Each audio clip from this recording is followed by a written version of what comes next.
talking defensive depth chart today at the University of Georgia, otherwise known as who will be drafted in this next year's NFL draft.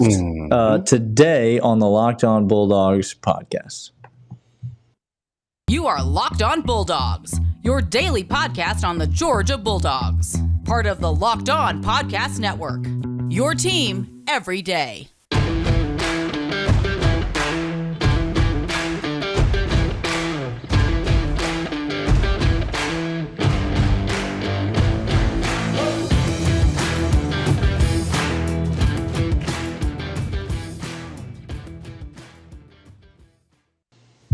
Welcome to Locked On Bulldogs here on Locked On Podcast Network, your team every day, part of Locked On Atlanta.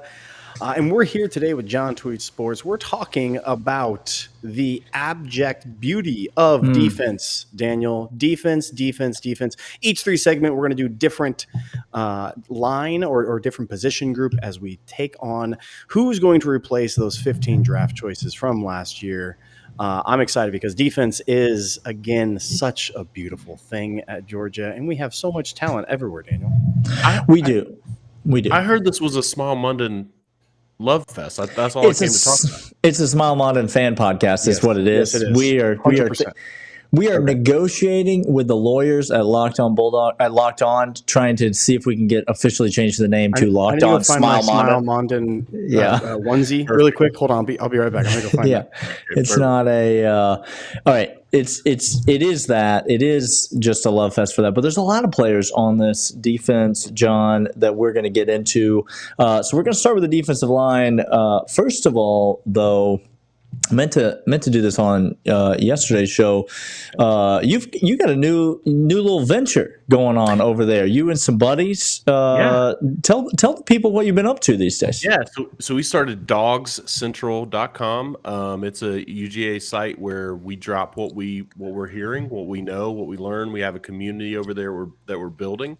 It's me and guys like Graham Coffey, My God, a Podcast, 100 Sanford Podcast, Field Street Forum, which is a really good recruiting site with Jason and Dustin, do really good work over there. So we brought together a lot of guys who just have fun creating UGA content and who have built relationships over time that can provide a little bit of a deeper, kind of analysis to things. And folks can go check it out, DawgsCentral.com. We're having a good time building it.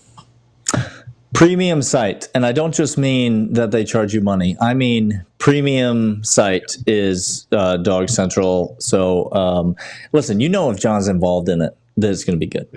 That's not somewhat. If Kirby Smart's involved in the defense, do you see that transition? What I did there? If Glenn Schumann's got his hand in the defense, I'm talking about the best recruiter in all of college football, Glenn Schumann.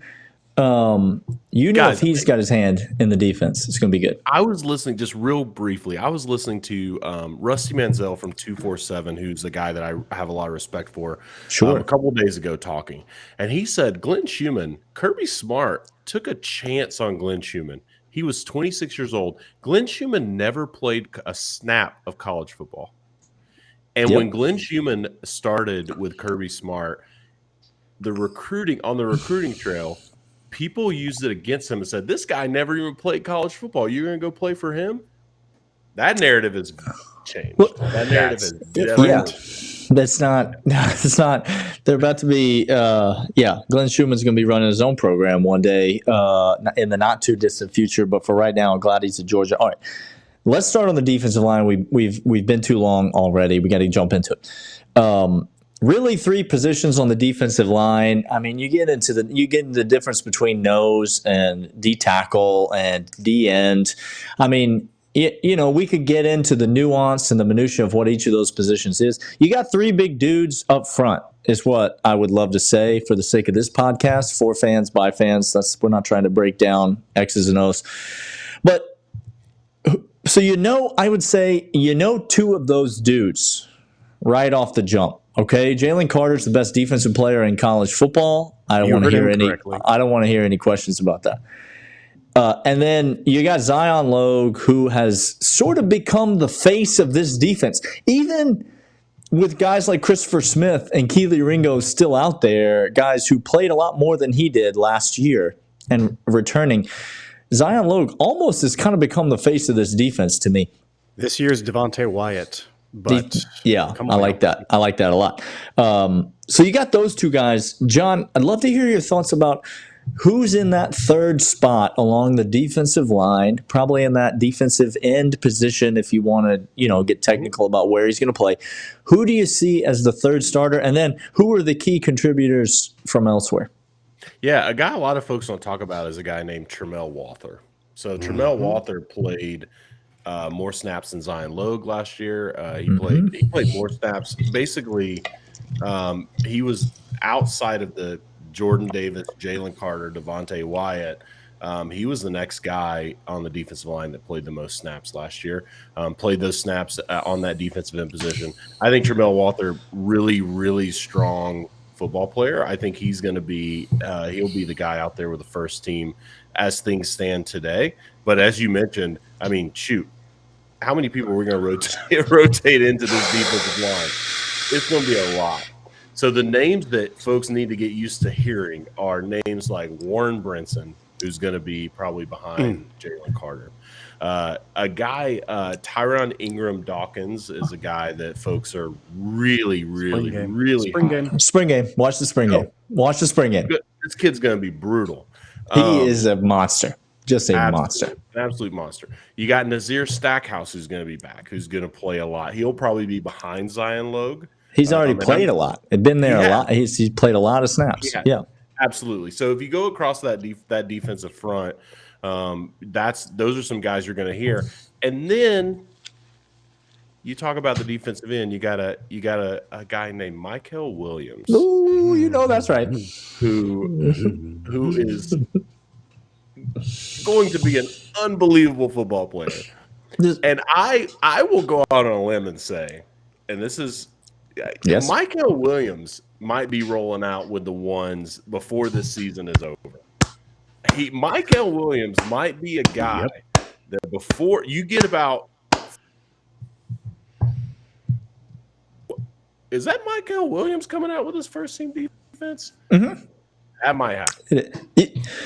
Look, you go back a couple of days. We had John Garcia from Sports Illustrated on the podcast, as we have many times. We only have people named John on the podcast, by the way. So if you want to jump on as a guest, I'm sorry, change your name to John.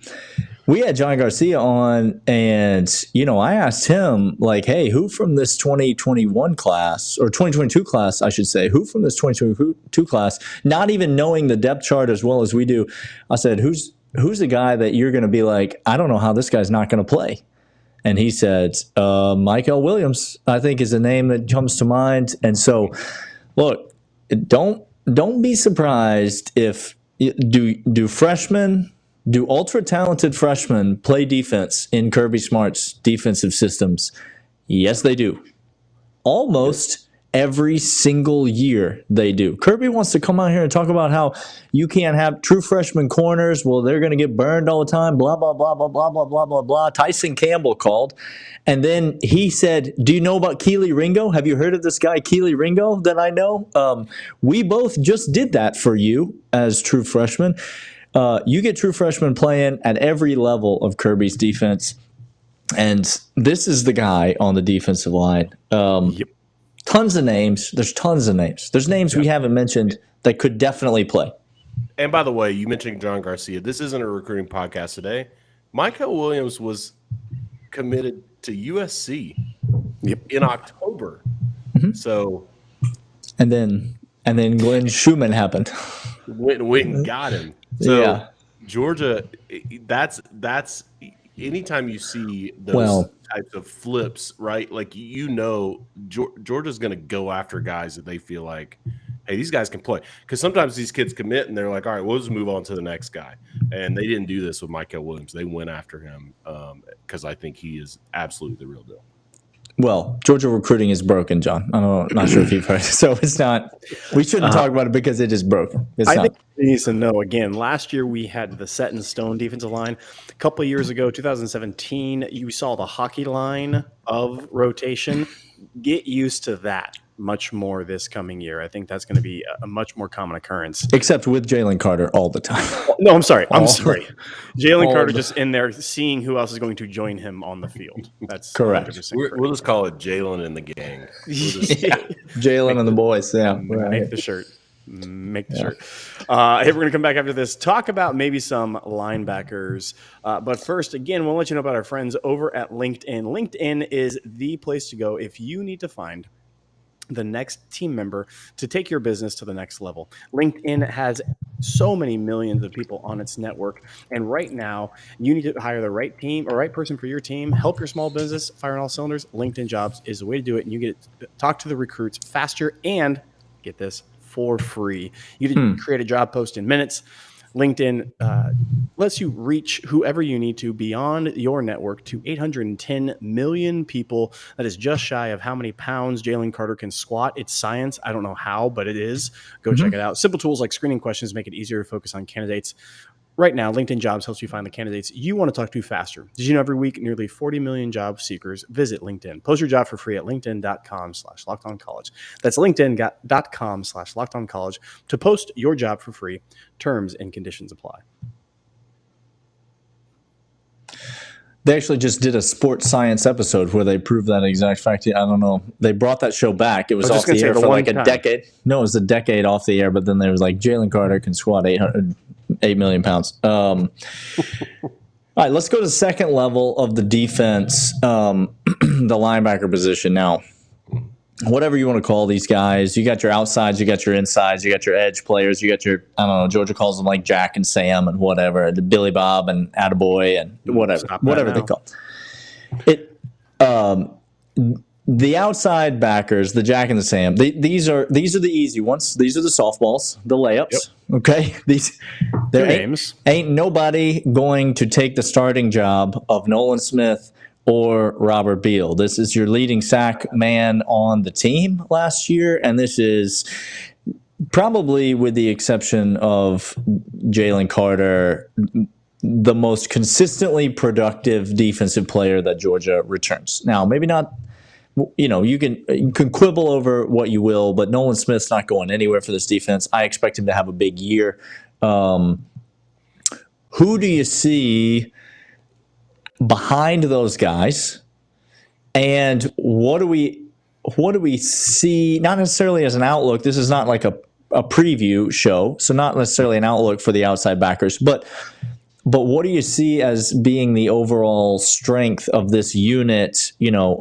Comparatively to years past, when you take everyone into consideration.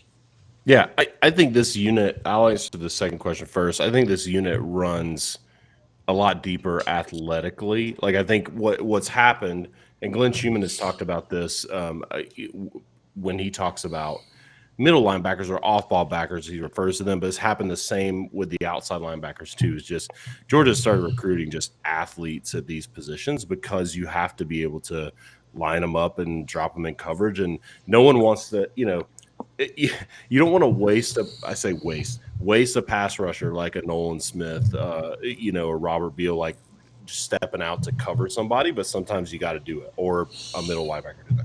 So I think the difference in years past, I think people are going to look at these groups and just be like, those guys are athletes. And Georgia has had athletes, but you're going to look and you're going to be like, holy cow.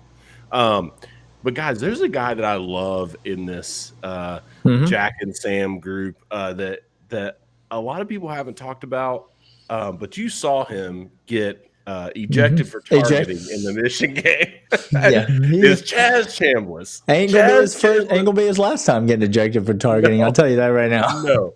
Chaz Chambliss, I think, is a guy that I'm personally excited about. I think he probably lines up. Yeah, I'll say it. I mean, for me, for my money, I think he's going second in one of those positions in the depth chart. He's a kid that was, just a fantastic athlete, but also will be a guy that they will put in on a third down situation where they need somebody to be physical in that position. So look for Chaz Chambliss to play a lot. I think it's a show me year for MJ Sherman. I think MJ Sherman has been in the system for a little bit and super athletic. I think he was depending on if you believe recruiting sites, which I don't necessarily subscribe to rankings, but he was the number 2 outside linebacker in the country coming out of his high school class. But just hasn't popped. But I think that's a guy that you could see a lot of. He has all the gifts that we've talked about. Reminds me of another guy. John, maybe. Robert Beal. That's his name. His name was Robert Beal. Robert Beal. Oh, he was a 5-star, and he just hadn't done anything for us, and so I guess he's just not any good. No. Oh, wait. MJ Sherman. It's a show me year for MJ. The last one I'll mention, and then you guys probably have other names because again, these groups run deep. They're so deep. But for me, another one is another true freshman. Marvin Jones Jr., another guy that people look at and say, even as a true freshman, people look at this kid and be like, you tell me how you're going to keep that guy off the field. Like, you just tell me. And I know, Nolan Smith and Robert Beal is how you're going to keep him off the field. But behind that, when those rotations start, you tell me how you're going to keep Marvin Jones Jr. off the field. I don't see it. I think the kid is just too gifted to even be 3rd or 4th or 5th down in that group.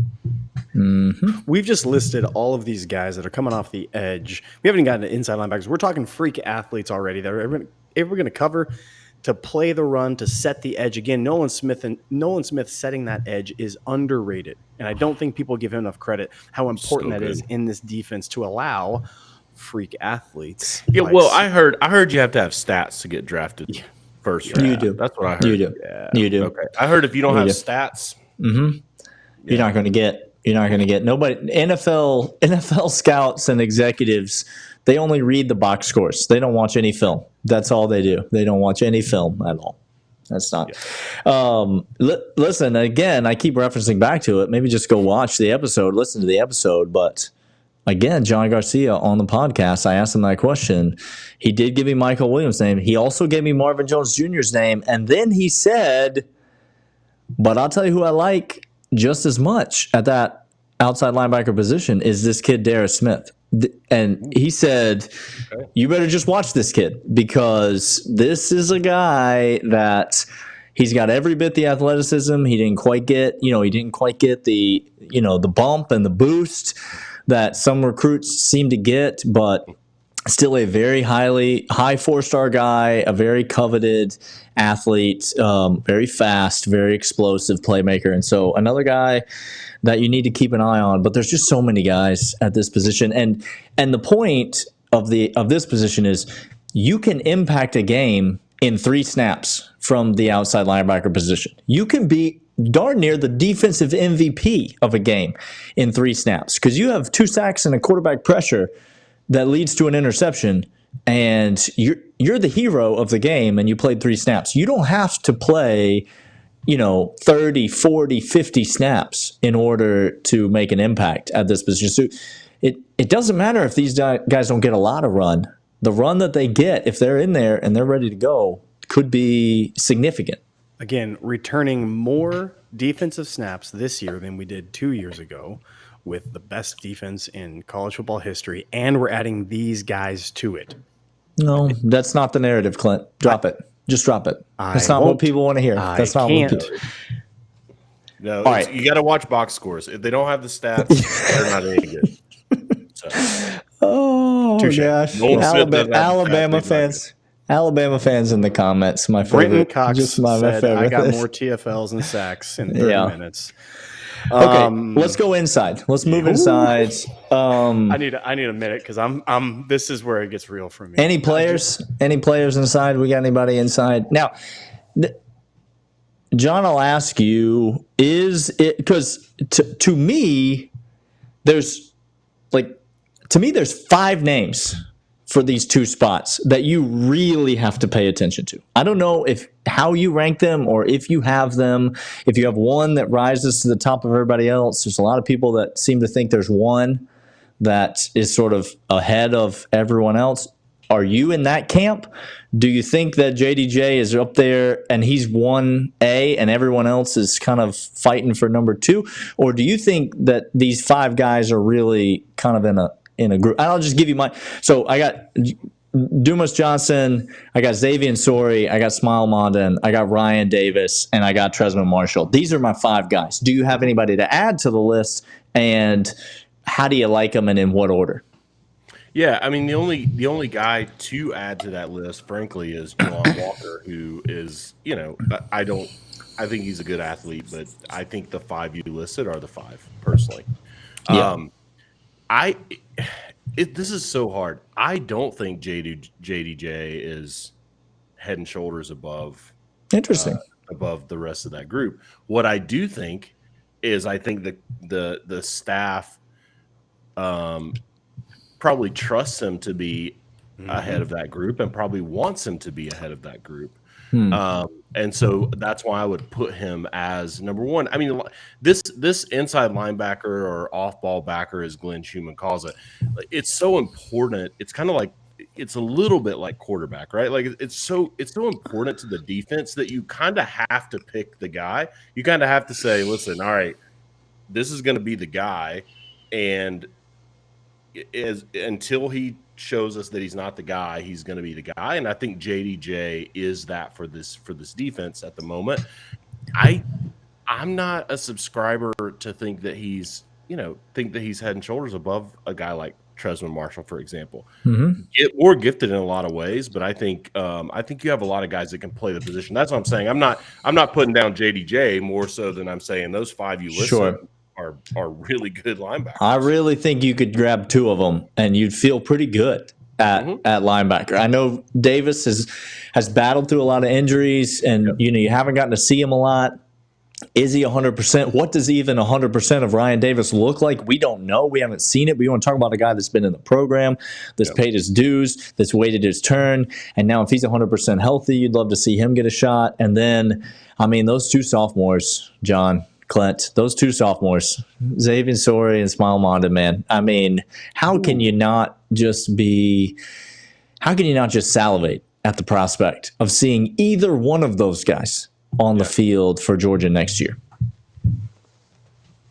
Yeah. I mean, if you ask me, I would say, give me either one of those lined up next to a guy like JDJ, and let's roll. Like, I think that's, I'm so excited. I'm so excited because when you hear Kirby Smart talk about Smile Mondon, and again, we talked about this on the podcast yesterday, where Kirby doesn't waste his words when he's talking about specific players.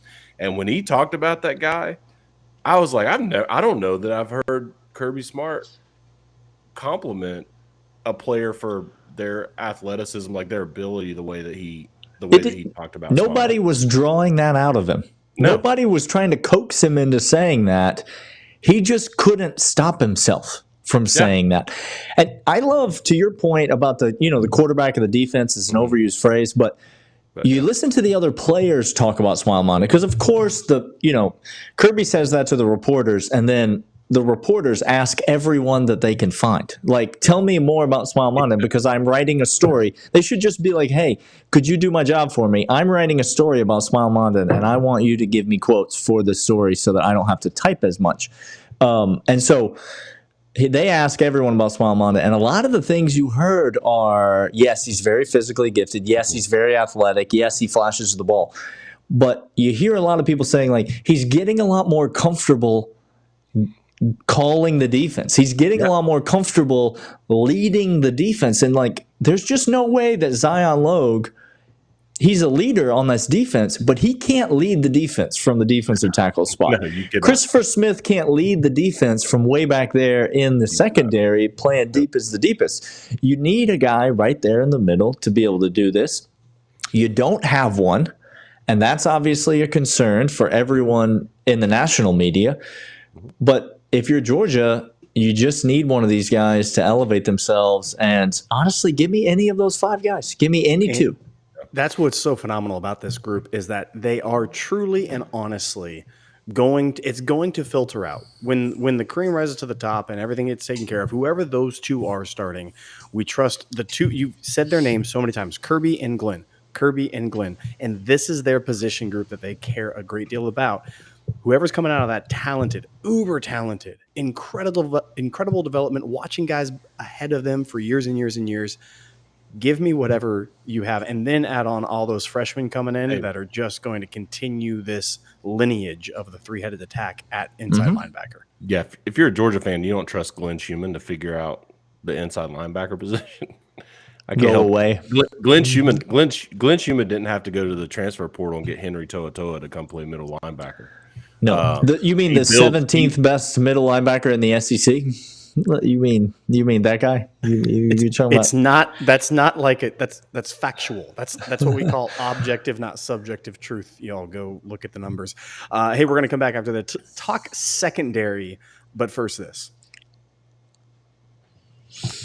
Daniel, we're talking secondary now, and we've been on this podcast saying that this could be the best secondary that Kirby has had his entire tenure at UGA. Now, that's coming with caveats that we've had lots and lots of very, very, very talented DB groups, and a lot of them went back to different places. Stevenson and all of that, I understand. And we've had lockdowns. We've had Baker. We've had Stokes. But are we on, John, would you agree with Daniel and I that this is probably Kirby's best secondary to start the season? I don't know how it's going to go, but to start the season, is this his best secondary that he's had? Yeah, I mean, if you look and you look at the group that's coming back, minus Lewis Seen, right? You got a strong group coming back, and that group has played a lot of snaps, and I would absolutely agree with that. Not only the strongest or one of the strongest, I would also say it's a lot deeper than folks give it credit for too. There it is. Come on. And I think, again, we go back to, you don't see the guys' names out there. And so you're wondering who's going to line up opposite of Keely Ringo. You got two guys who have been in the system for 2 years. Georgia players have said on record, practice is harder than the games, right? I mean, these guys have not just been sitting there holding a clipboard. And so I agree with that sentiment for sure. Fantastic. Yeah. Well, let's just start there. John, because obviously you got Keely Ringo at corner, one of the outside corners. And then you got this other corner. It's a big question mark. It's a big, and let me just try to walk you into this answer, John. You've referenced over the last couple of days many times where Kirby Smart has unprompted just decided to talk about a player that's on the scout team, a player that's a true freshman, a player that's not getting first team reps. And one of the players that he decided to do that about, almost seemingly couldn't stop himself from doing that about last year, was the guy that I think is going to be starting at corner opposite Keely Ringo, and his name is Kamari Lassiter. So what are your thoughts on Kamari Lassiter as the other starting corner for this Georgia team? Yeah, I wholeheartedly agree with that. If somebody would give me a line on a site out there for me to put a little wager on who that would be, my money would be on Kamari Lassiter. I think Kamari Lassiter is absolutely a kid that he's been in a situation where just hasn't had the experience. And Kirby last year decided and made the right decision to go out to the transfer portal, get Darion Kendrick, come in, get some experience opposite, because in that case you had a guy like Keely Ringo who didn't have a lot of experience on that side. But now you got that lockdown boundary corner with Keely Ringo. I think on the other side, Kamari Lassiter, absolutely gifted guy, super fast, super physical, has, I don't know what his vertical leap is, but you've seen this kid. You can, again, go on the internet and watch him making plays where he's jumping up in the air and knocking down balls, intercepting balls. Like the kid's really good, and he's going to be really good for a long time, not just at Georgia, but beyond that. So I think Kamari Lassiter is the guy. Now we play a game. Which of the young former 5-star corners is next? And you can only list one name, John. This is the one name game. You have got, by my count, 3, maybe 4 young former 5-star corners, and in my mind, they're just lined up right there. So I want to know who's corner 3 on this Okay. Georgia team. Okay, and I can only name one guy. There can only be one third-string corner. Oh my gosh. Man, I'm just gonna do it. Okay, get your typing fingers ready for the comments. Because folks want to go with a guy like Nyland Green who's been in the system. I'm going with Dalen Everett. I think Clemson is going to regret losing Dalen Everett. I think Clemson regrets so many things. Everything. So many things. But I think Dalen Everett would be in that third spot. I think he's going to push for playing time. I think he has not only all of the gifted talent, from the ability to actually play the position, but the dude runs like a 4.4 40, like absolute blazing speed. I think he's just an incredible corner, and I think he would be the third in John Tweed's depth chart as of right now. Love it. Clint, you got problems with that? I got no problems with that. If I was taking money, I think the odds-on favorite, you're right, probably a guy like Green would be higher up on the odds just by oddsmaker. But I get the sense that Kirby likes talking about a bunch of people, but cornerback, he is very, very tight-lipped on almost every single year. Where all of a sudden, I mean, Campbell's out there starting game 1 of the season. You're like, where did that come from? I didn't see that coming. All of a sudden, you got like Everett out there that fits that mold. And what he wants is rangy. And by the way, just an FYI, take a risk on bigger upside on that corner. Because why? Because we have Bullard. We have both the Smith brothers. We have the lockdown corner of lockdown corners on Keely Ringo. You can go ahead and take a guy who might have maybe the floor. You don't go for that guy. You go for a ceiling guy. And that might be Everett. So I have no problem with that at all. Well, Georgia plays the teams that Georgia plays. You don't have a lot of guys like James Williams, who is just a burner that can just beat you. And so Kirby will put somebody over the top and be like, "You don't have anybody on your team that's going to beat this freshman cornerback. They're too gifted athletically." Not to mention, it just needs to be said. Not to mention, Georgia opens the season against Bo Nix at quarterback. So you just go ahead and take a free pass there. Like it's just a free scrimmage. We're just out here having fun at the YMCA. I was on Locked On Oregon, and they were like, "Hey, tell us about Bo Nix's strengths and weaknesses." And I said, "Well, he doesn't quarterback well." That's a weakness. That's a weakness is playing quarterback. Man, can I just say something? I forgot that Bo Nix is going to be the quarterback. You did not. Until right now. Well, welcome to the pod. Welcome to the Locked On Bulldogs. Bo Nix, is this the year that he's having fun and is a dark horse for the Heisman? He is a dark horse for that Heisman trophy. He is. All right. Lord of mercy. We're another 70-minute podcast here. All right. Safety spots, it's Christopher Smith. He's got that job locked down, and I'll just give me a yes or no. Georgia fans don't want it. They don't want to hear this. I don't care if you want to hear it or not. Okay. I do not think Tyke Smith's going to be a full go when the season starts. Dan Jackson is your starting safety opposite of Christopher Smith, and you're going to have to talk me out of it if you're going to try to disagree with me. It's Dan Jackson. This is the guy. Kirby Smart trusts him. Kirby Smart loves him. This is the guy. And he's not the best safety, but he is the most reliable safety that Georgia has. And until Tyke Smith gets back full go, I think this is Dan Jackson's job, guys. Yeah, I can't. We saw it last year, didn't we? We saw Clemson. He was out there so much of the entire game. And as much as we hated it, he did fine. Yep. Only thing left to talk about is the star position. And this is a question. How well does Dan Jackson need to play? If Dan Jackson's in there and playing well, Tyke Smith comes back. I think William Poole is your guy at star. Mm-hmm. He played really well in the national championship game, had his low moments last year, but then really rebounded and played well when it mattered, made some huge defensive plays in that national championship game.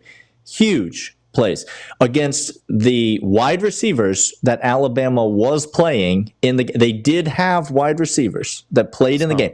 Not a lot.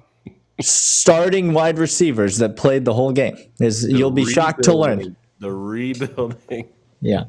William Poole made some great plays. I think it's his job. Does Tyke Smith, is there a chance we see him as star when he's full go, come back from the injury? Or do you think Tyke Smith is a safety through and through? I think Tyke Smith can definitely play star. I think there's a chance that we see him at star. I think, honestly, it's going to depend on what his health looks like, how long it takes him to get back into getting full reps, and how much of that rehab time it gives a guy like Javon Bullard to get reps, right? If you got to remember, somebody's out there taking these reps at full speed in that second position every day at practice. Yep. And if you got a guy like Javon Bullard, if he can get enough reps with Tyke Smith being banged up at that star position, I think it's tough. For me, I think Tyke Smith, his upside is tremendous, right? Like, Georgia went out and got him out of the portal. He was an All-American. Like, the guy absolutely can play. And so if he comes back healthy, I do think and Dan Jackson is playing well, I think he fits right in the star position. I think that's a great position for him, and also probably limits him a little bit from potential, injury as well too. Like, you're not playing necessarily as many snaps in that position. But you got it.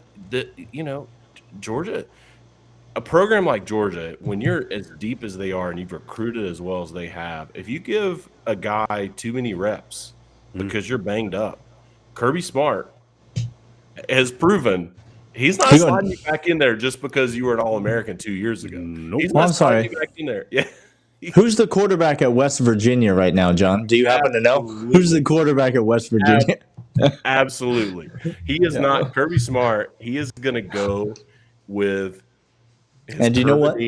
Do you know what that makes him? The worst coach in the history of college football who does nothing but mismanage rosters and will never win anything meaningful in his entire life. I only want to win a national championship with a 5-star quarterback, and I will want nothing else. It doesn't even count. If you don't have a 5-star quarterback, it doesn't count. Well, Kirby spent all the second half of last year saying he was going to play the guy that he felt like gave Georgia the best chance to win the game. Interesting. And then I watched Stetson Bennett go 8 for 8 for 60-something yards and 2 touchdowns. No, he didn't complete any pass. He did nothing to win the game. The game was on the line. The defense won the game. So here's what I say to that. Don't you dare get enough reps in front of Kirby Smart that he thinks you're the guy that gives them the best chance to win the game. So Tyke Smith, I want him to be healthy. I think he's a phenomenal player. But, man, don't you let a guy like Javon Bullard or somebody else get enough reps and Kirby Smart being like, I think this guy gives us the best chance to win the game at that number 2 slot at star. And I think Dan Jackson and Malachi Starks and Christopher Smith have safeties locked out. Like, you start naming enough of these guys, and all of a sudden you can wash it out pretty quick. Dating Kirby Smart must have been hell in college. Just be like, you're not available Friday? That's fine. Okay, let's just who else out here? I'm just gonna move on. Who gives us the best chance to go on a date this Friday? Who gives us the best chance to go on a date? We finally did mention Malachi Starks, so I will allow us to end the podcast, but that man's going to get some tackles this year as well. That man's going to see the field. He's going to play some snaps. And nice. Tyke Smith, but we're watching out for him, or he's not going to have a job at the star position, and he's not going to have a job at the safety position, and all of a sudden Tyke Smith is going to be going back and playing next to JT Daniels. You got to watch out. And I love Tyke Smith, the world that we live in. It's a great world to be in as a Georgia Bulldog. It is great to be a Georgia Bulldog, is what you're saying. Yeah. So the folks who listen 90 minutes into this podcast got to hear us talk about Kirby Smart's dating life, Malachi Starks, and you better watch your back. Loyal third segment listeners, the Bolden brothers, are just We've got some of the best third segment listeners in the business, John, but I don't know if anybody's made it to the end of this episode. We will be back tomorrow. Clint and I will. I don't think John can talk anymore. He's talked for 200 minutes over the last 2 days with us. But we'll be back tomorrow. We got lots more to talk about this Georgia team. 5 days a week this week, and we will see you guys tomorrow. See you.